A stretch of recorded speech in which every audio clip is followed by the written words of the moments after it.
Hey everybody, Raven Knight here. Thank you so much for coming to this brand new November monthly update video. Now I know some of you guys are probably saying, Raven, what are you doing? I thought you only release these videos on the first Monday of each month. This isn't November. This is still October. In fact, it's Halloween, Spooky Day. Why aren't you waiting until the 7th of November to release this? And my answer to that is, shut up. No, in all seriousness, no. The reason is I just thought I'd go ahead and knock it out because I didn't want to wait till the 7th. That's kind of deep into November at that point. I wanted to go ahead and tell you guys what my plans are for this month so you know ahead of the game. So that's the reason why. So anyway, thank you guys for coming. Quick shill, we got to get this out of the way just because, you know, guys, like I'm working 3 jobs. You know, I got to make ends meet somehow. If you guys could support the channel in any way, that would be much appreciated so I can continue to make these kind of videos. And you might be thinking, Raven, how can I support you? What can I do to help you continue to make this awesome quality content? Well, there are a couple ways. One, you can subscribe to the channel if you haven't already. Let's aim for 27K subscribers. Let's aim for 27,000 by the end of the month. We didn't quite make it to 26.5K at the end of October. Much sads. But we can definitely make it to 27K. Very much looking forward to that. Let's get there. If you'd like to, please leave a like and a comment on the video. I always read the comments. If you want to donate in other ways, as in financially, I do have a Teespring store where you can purchase some awesome merch. And just so you know, the Halloween merch that I've created with Hannah is still available at a discounted price for the rest of this week. That will end on the 7th. They will go away until next year, so get them while you can at a discounted price. But we also have other stuff on the Teespring store that you can get at same price. It's going to be awesome. Go check it out. Jay and Hannah did some awesome work for it, and we will talk about them in a minute. Also, the Christmas-themed stuff will be coming out after Thanksgiving, so look forward to that. Really excited for what's coming to the Teespring store, and if you don't want any merchandise but still want to donate anyway, that's okay. I have a Patreon page. You can become a patron over at Patreon. Thank you guys so much for financially supporting me and the channel, and for just considering subscribing. I really appreciate it. I cannot do this without your help. Thank you so much. On with the rest. But before we get into that, I know I'm taking too much of your time. Bear with me. I want to give a shout out to my friends Hannah Hiring and Jason White, also known as Hiring and the artist Jay. Hannah and I have been friends for many, many years. We've known each other a very long time, and we've been very close friends. We're something close to accountability partners. She's probably my best friend that I know. We talk all the time. She makes some awesome art, and even though she usually only draws me as a female, I don't mind. The pictures that she draws of me are always very well done. She cares about my position, and I care about hers. She's always happy to help out with the channel where she can, and I'm happy to help her out with her endeavors. You're seeing some of her art on the screen right now, I hope, so definitely consider checking her out. She has an Instagram page where you can see her art and a DeviantArt page. I'll link her Instagram page in the description so that you can go check her out. Please do. She's an awesome content creator who really needs the love. And then there's Jay. What can't I say about Jay? Jay and I have been friends, not quite as long as Hannah, but still very close. We're accountability partners. Very strong, faithful individual. He's a professional comic book artist who does do commissions. You can talk to him about commissions on his Instagram page. He does have an Instagram page, which will be linked in the description. You're seeing some of his art flow across the screen. He is the official designer of the Raven Lord avatar, the Raven Knight logo that you see on my channel, and he also has drawn some really awesome art for the channel before, including the Jorogumo image that I used for the Jorogumo videos. Check this guy out. He does some awesome, top quality work. Definitely give him a look. Check out Hannah and Jay's work. They've really been helpful to the channel. They give me their time and energy, which just, it blows my mind that they do that. You two are amazing. I know that you're watching the video. Thank you so much for doing what you do for me. All right, now on to the video. So what are we going to start off with? Thanksgiving's coming, guys. Yeah, I know, it's Halloween today, so it's kind of like, why are you talking about Thanksgiving so soon? Well, I gotta talk about it sometime.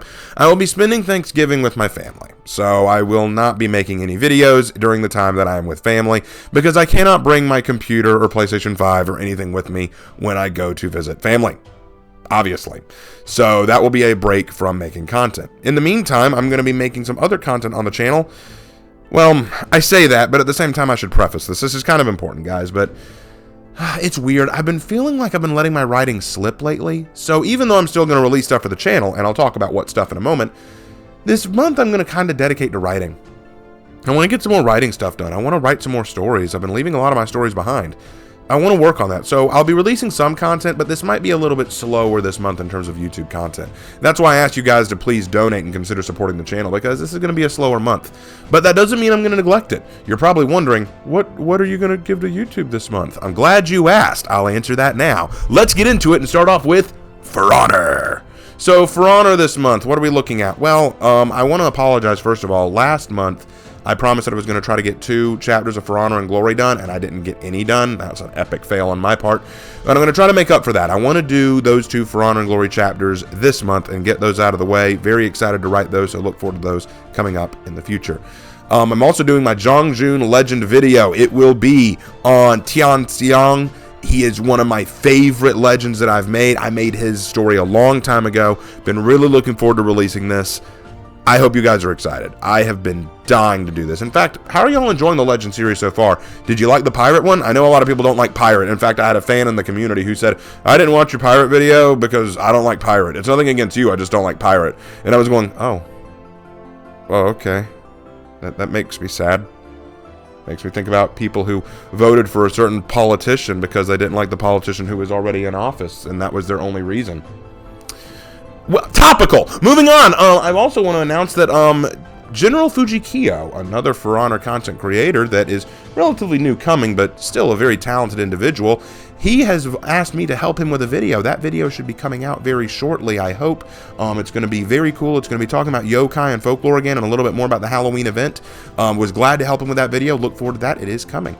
Also, executions graded. Okay, let me talk about this, guys. Every executions graded I do, I get the same comments, okay? People telling me, why are you taking realism seriously in For Honor? It's not realistic. If you really want to talk about realism, you take off lethality points because you couldn't cut through Warden's armor. I'm going to address this now, okay?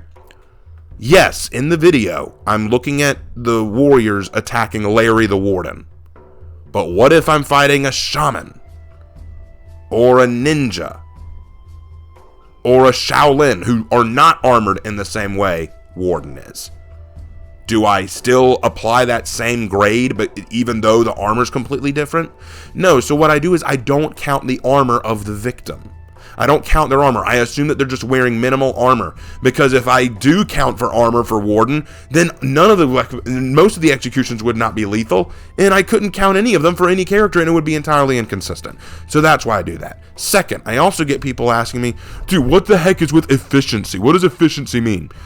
That's my fault. I should probably change the name from efficiency to practicality. Will this weapon and execution be practical for the battlefield? I thought efficiency was a good term for it because I was talking about the efficiency of use, but some people still find that confusing, so let me clarify. When I say efficient or practical, I'm talking about, will this execution be quick enough to get the kill, and will it allow them enough protection and maneuverability to allow them to get back to the fight? Because we have to assume that these warriors are in a war setting. They are on a battlefield. That means there's fighting going on around them.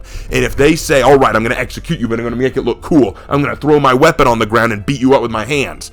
Well, let's say that another enemy runs over to interrupt you. You have disarmed yourself by throwing your weapon on the ground. That's not practical. That's inefficient. That's not what you want to do. It's reckless, and I take off points for that. If the execution takes way too long because you're being too flashy, that means your allies around you are either dying or your enemies are moving in on you, and that's not practical or efficient either. That's what I grade there. And for those saying your cool factor thing is totally subjective, it all depends on what you find cool. Yes, you're right. And that's because at the end of the day, I can't totally divorce my own thoughts from these grades. Ask any teacher. Quite often, a teacher will sometimes have to look at this and go, you're technically right, but not quite. For example, in terms of talking history, quite often, someone will try to negotiate down a historical event to something, and then a historian will say, well, yes, but not quite. There's more nuance to it. And that does come into the historian sometimes either bias or information that the historian has or a position the historian takes. It's the same thing here. Even though I can look at this from an objective standards in terms of realism, in terms of lethality, and in terms of practicality, there comes a moment where I do have to say, personally, so that's why I grade the way I do. I feel silly having to explain all this because I've done it before in another video called That's an Execution, but some people still have told me that I don't know what I'm talking about, or I'm crazy, or they don't like the series. Look, if you don't like the series, that's fine. Don't watch the series. But don't tell me I don't know what I'm talking about. Me and Lark discuss these videos a lot when we make them. I even check with him sometimes to say, hey, here's what I've graded this hero's execution on. What do you think? And he'll give me his thoughts. He even double checks my math because I'm not very good at math. My history and language is what I'm good at. So that's why we do that. Okay, I've talked about this long enough. Looking forward to For Honor content coming out this month and later on. Hope you guys are too. Let's move on to the next topic. Dead by Daylight. I did 4 videos for Dead by Daylight last month. And I think they came out really well. I really enjoyed them. The only one I didn't like was Ace. Ace is terrible, and I stand by that. So I'm going to probably only do 1 Dead by Daylight video this month if I get to it for Bill Overbeck. And I don't remember what license he's from. I know someone's going to tell me in the comments, oh, he's from this. I don't care. I don't know anything about Bill. I don't really want to know anything about Bill. But I'm going to have to learn about it so that I can talk about it, right? After that, though, I'm probably going to take a break. I'm going to take a short break from Dead by Daylight because I'm not like Aaron Duke. I'm not like Spook and Jukes. I'm not someone who makes their entire content on this game. When I play the game, I am trash, and then I get angry for being trash, and then I get angry at the people who butt dance at me, and then I go, why can't I be better? And then it turns into a real mess. So I'm not going to focus too much on that this month. I'm going to take a break because November should be happy, family, good things, community, not rage. I don't want to rage, okay? So let's move on from that. All right. So next order of business. This is one that a lot of people have been asking me about, and I want to address it now. People have been asking me, hey, Raven, buddy, didn't you say that you were going to do a series on Journey to the West? When's that coming, dude? I would like to start it this month. I really would. I'd like to start with chapters 1 and 2 this month if I can. But at the same time, I still have so many projects that need to be done between now and the end of the year. So I'm deliberating whether I want to do that this month or if I wait till 2023 to start the Journey to the West series. I'm deliberating that. I'll let you guys know what I decide to do a little bit later. But if I do it this month, I will try to do chapter 1 and 2 of Journey to the West. Now, I already hear some of you, wait, Raven, what's this? What are you doing Journey to the West related? A couple of months ago, I released a video saying that I'd like to read through Journey to the West and break it down for you guys so that you guys have an understanding of what the story is about. Because you probably know some of the characters like Sun Wukong, but you may not know the story. You may not know the book that it comes from, the classic that it comes from. So I'd like to read that to you guys and go over it with you. It will be a long series because there's 100 chapters in the book. And I will not only be reading each chapter word for word, but I'll also be explaining it to you like a teacher would. I'll be teaching you Journey to the West. And I'm excited to do it. Lark is excited to do that. I think we're both excited to do it. But we need to make sure we do this properly in the best way we possibly can. So stay tuned. We'll talk more about that at a later date. All right. So now, writing. Yes, like I said, I'm kind of going to be taking a break this month to be doing some writing. I'm going to be doing a Raven's Writing Room, though. Now, some of you are thinking, oh yeah, Raven's Writing Room Cowboy, you didn't do that. Yeah, and it's because another topic came to mind, another topic that Lark and I were talking about that we think will be better. We're going to be doing Raven's Writing Room on subversion. We're going to be talking about subversion and writing, because I've noticed in a lot of Hollywood movies and TV shows and Disney stuff and Star Wars stuff and Lord of the Rings stuff and books and all that kind of thing, there's always this talk about subversion or subverting expectations. And some people look at it and say, it's good because it's subverting. It's subverting your expectations. I'm going to talk about why that's a horrible thing to say and a horrible priority. But then I'm also going to talk about when people go, oh, subversion. I can't believe you're doing that. That's so cliche. I'm going to talk about where it can be good too. I want to talk about subversion and how it can work and why it currently doesn't work. So that's going to be the Raven's Writing Room. But some of you are probably thinking, okay, Raven, you said you were taking a break to write. What are you writing? Oh, what am I writing? I'm planning on writing more of Revenant King. Yes, I want to do more of that. I want to do more Shogun of Crime. I'm ashamed of myself for letting it sit as long as I have. I want to finish Nomad. I'm 3 chapters from done with Nomad. Jay is probably kicking me in the pants right now saying, why aren't you writing it? It's like, I want to get it done. Troy and Frost, I put that on the sideline for too long. Upon the Stars, you don't know what that story is because I haven't talked about it yet. But Hannah loves that story and I want to get back to it. Dragon's Oath, a story that I've made 2 videos on and I still haven't written because I keep redefining the concept outline. I want to write it though, I'm so close to ready.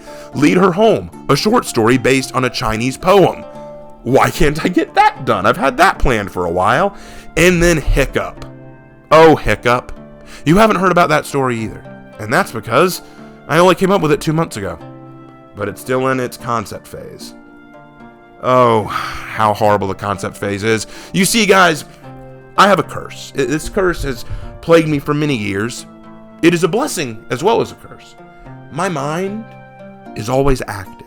It has ideas flowing in and out like a revolving door. I'll have an idea come in fast. It'll run around my head. It'll play with my imagination, play with my thoughts. I'll love this idea. I'll just want to take this idea places that's never been gone before. I'll have a whole opera playing in my head. I'll have music to this idea. I'll have visuals to this idea. I'll have inspiration for this idea. But if I don't do anything with it, it will walk out the revolving door again and it'll be gone forever.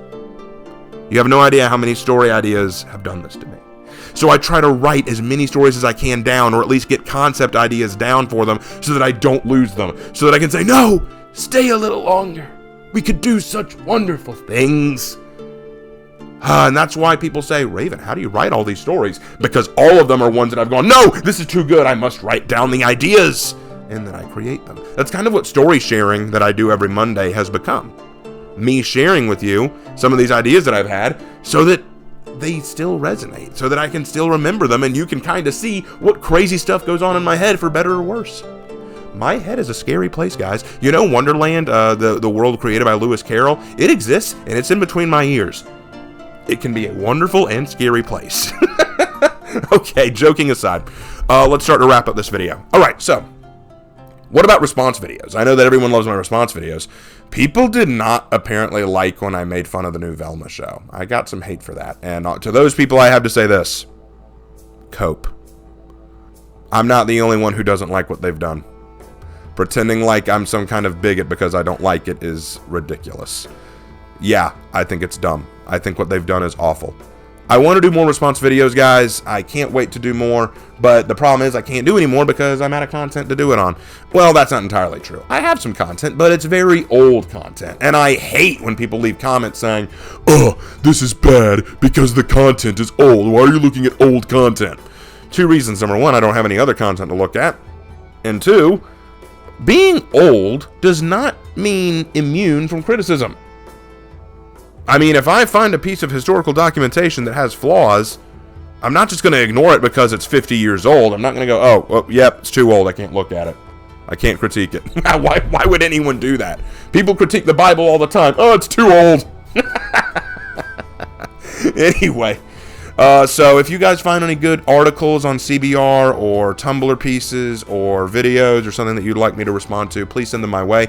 But I should warn you. Some people send me stuff that they want me to look at because they don't like the person who made it, and I don't want that to be the case. Let me be very clear, guys. I don't hate extra credits. I don't hate Wisecracked. I don't hate CBR. I don't hate these people. There are some content creators out there I do hate. There are some out there who I think are evil, twisted, bigoted, or arrogant, and I don't like them. I could name them. I will not name them because I don't want to start anything. But I do not reply to their videos just because I don't like them. I reply to videos or content because misinformation needs to be dealt with. If I only look at people's videos or work just because I don't like the person, that's the wrong priority and that's not the godly thing to do. So I refuse to look at videos where people say, look, I don't like this person and I want Raven, I want you to pick him apart. I'm going to say no. I'll promise only that I will look at the content and see if it deserves to be ripped apart. I won't do it just because you or I don't like them. That's just something that I'm not going to do. And I think Lark would agree with me on that. All right. So, with all that out of the way, do the jingle. I've seen unspeakable horrors, and I know pain. It's time for the question of the day. Yes, ladies and gentlemen, it is time for the wonderful, the beloved question of the day. And I was sitting back and I was thinking, what kind of question could I answer today? So I began looking through some of the questions that was given to me, and I got some really cool questions. None that were really Halloween related. I mean, I got one that asked me what my favorite Halloween or haunting icon or show or book is. And I gotta say, probably Dracula is probably up there, but that's a hard one to answer. But then I found another one. This one's a doozy. The question of the day is, what do you think of fan fiction, Raven? Is fan fiction any good? Or is it something that we shouldn't praise or practice? That's a very good question. Is fan fiction good? What do I think of it? Let me be very clear about fan fiction. I want to say this for the record. I have nothing against fan fiction. As a matter of fact, I've written fan fiction. My first superhero story, The Tale of Tomoki, could probably be considered fan fiction because it is the story of a Saiyan on my own version of Earth, and near the end of his story, he ends up fighting the Justice League. Guys, that's probably in the realm of fan fiction. So, what is fan fiction? Fan fiction is essentially, and I should probably do a whole Raven's Writing Room on this, and I probably will, but I'll answer this briefly. Fan fiction, at the end of the day, is essentially someone's attempt to create their own story within the universe of a pre-existing world. Either they take a character within the world and have them do something that they want to see them do, or they insert their own character into the world to, play out a fantasy of theirs. A fan fiction. And there's nothing wrong with that. There's nothing wrong with doing that, with one caveat. Do not try to impose this as canon. You need to recognize when your fan fiction ends and the canon begins. I may have written The Tale of Tomoki, but I in no way am saying that it should be treated as canon. I don't want Akira Toriyama to take a look at my work and say, oh, totally, I'll insert Tomoki into Dragon Ball. Although I think that'd be cool, though. I don't actually think he should, because I want what I created to be its own separate thing. My own little fantasy, my own little fiction. And I think a lot of people should treat that the same way. The problem that we have today is that a lot of Hollywood studios and executives and creators and writers treat their work like anyone else would a fan fiction, like She-Hulk. The writers admitted that most of what She-Hulk is them writing themselves through She-Hulk. They are living their lives through She-Hulk. That's fan fiction in a nutshell, and it's part of the reason why She-Hulk is so terrible. Because most Mary Sue writing comes from fan fiction. Creating a character who can do no wrong, who is a self-insert character that you can identify with and live through. That is essentially fan fiction. The new Velma show that I just said that I hated, part of that is because I feel like it's very much fan fiction. The voice actress who's playing Velma admitted that this is kind of her doing a self-insert thing with Velma. Is that not fan fiction? Creating your own fictionalized interpretation of a character through your own lens? I'm sorry, that don't work for me.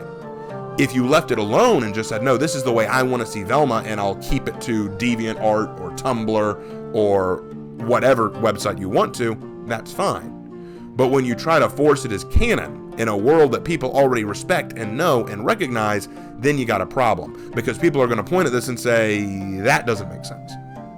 Even if the fan fiction is well written, which not all of it is.